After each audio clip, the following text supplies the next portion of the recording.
Your future is so much brighter than you see right now. And the fact that you're already doubting what I'm saying means that you need to hear what I'm about to say, okay? As Christians, oftentimes when we stress, when we're anxious, when we worry about the future, regret about the past, it's because we're starting to trust in ourselves and what we think about our lives rather than what God has said about our lives, right? Do you know who you are? Because God does. And it's about time you know who you are because you know who created you. You don't have to justify your existence or make up a purpose for your life or try and figure everything out right now because God is your father.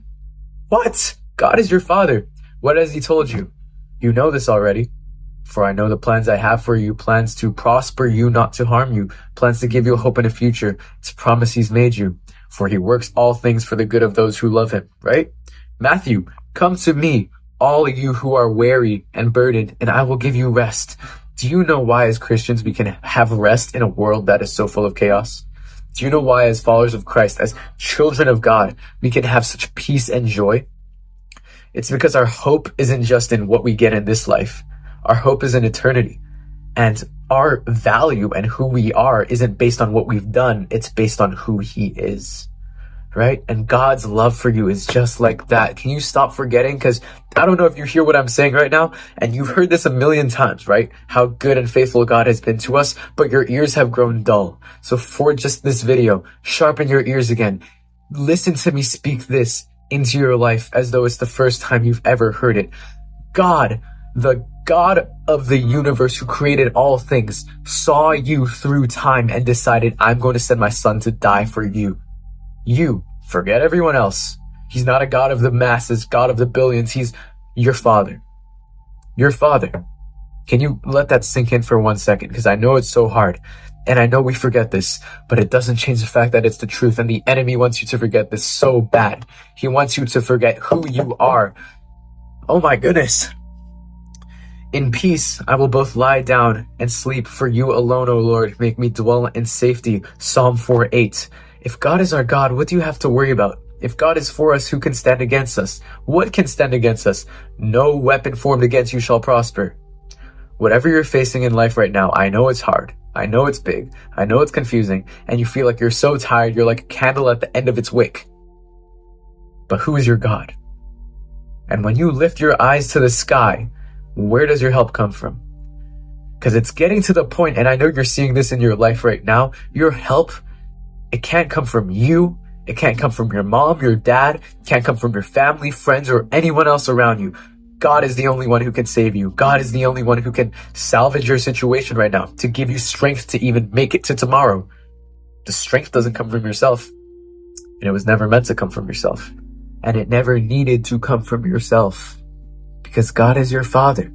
Is that sinking in right now? I have a friend who told me this, but the moment that you start to feel anxious about your life is the moment you start trusting yourself, right? The reason why we're anxious is because we feel like the burden is on our shoulders to carry and we have to figure it out. When really God is just waiting for us to come to him and go through life with him, not for him. God doesn't need your help. He doesn't need anything from you, but he's given everything to you because you're his child. And we're heirs to the kingdom of heaven. Why? Not because of what we've done, but because of who he is. Don't you see that the life you're living right now isn't yours either? It's not yours to take, it's not yours to handle, and it's not yours to make of. We are dust, but we're God's dust. We're his dust, and he loves us, and he cares for us. Think back to your life, how he's cared for you. Don't even try to deny me when I say this, oh, what has God done for me? You know deep down. I don't need to say anything to you. What I'm speaking right now is just the truth, right? We are all God's children. You watching this right now, if you accept Jesus Christ as your Savior, as your Lord, he's your Father. Trust him. When you're 4 years old, you don't ask your dad, Dad, how do you pay the taxes? Dad, how do you pay my school fees? Dad, when is the food gonna... You trust your dad that he's gonna provide for you, even though you don't know specifically what his career is or what his salary is. And you didn't need to know. And Jesus tells us that unless we come to him like children, we can't inherit the kingdom. Why? Because children, by definition, cannot understand, nor do they have the capacity to understand all that their parents do or how much their parents love them. And we're the same way. We can't ever understand what God does. His ways are higher than our ways. His thoughts higher than our thoughts. And we can't, understand how much he loves us. And yet he does. And he calls us to abide in that love. That's where all your strength and peace comes from. I'm not preaching the gospel to you as have you heard about my Lord and Savior? You need to become a Christian. I'm preaching the gospel to you out of the love of God. Not for God, but from God.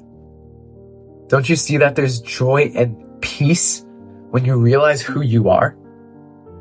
Because the devil, the enemy, can't change who you are. He can only change your perception of who you think you are. And when he does that, oh my goodness, you're a heir to the kingdom of heaven. You're a prince or princess to the kingdom of heaven, and you don't even know it. And you don't live like it. You live like you're still a slave when you've been freed from that slavery 2,000 years ago.